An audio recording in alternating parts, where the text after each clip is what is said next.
Bonjour, bonsoir, chers compatriotes. Botelabino banso bantikonabiso, moyenu bonsu. Djamoyenu, botelabeno bampanki. Grand Bandundu, Congo central. Alors, en retournant à la langue officielle, je peux vous dire que, juste pour 2 ou 3 minutes, que hier, un accord historique de paix a été paraphé entre le Rwanda, les experts du Rwanda et les experts de la République démocratique du Congo. Je dis paraphé parce que la signature définitive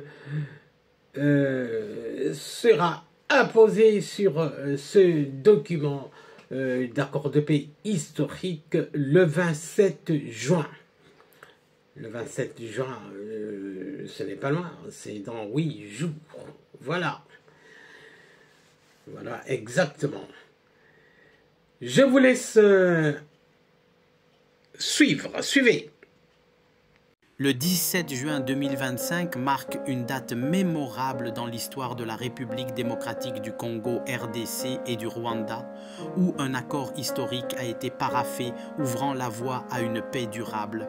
C'est une lueur d'espoir pour 2 nations qui ont longtemps été entravées par des tensions et des conflits qui ont laissé des cicatrices profondes dans leur société.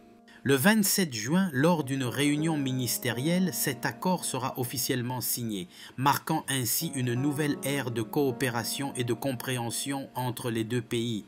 L'accord, qui a été confirmé par la porte-parole du président Tshisekedi, Tina Salama, souligne l'engagement des 2 nations envers l'intégrité territoriale et la souveraineté mutuelle.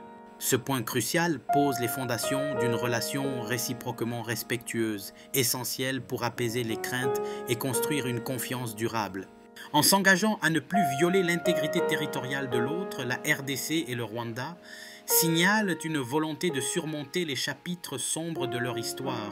Un autre élément clé de cet accord est l'interdiction des hostilités, qui offre une promesse d'un avenir sans conflits armés.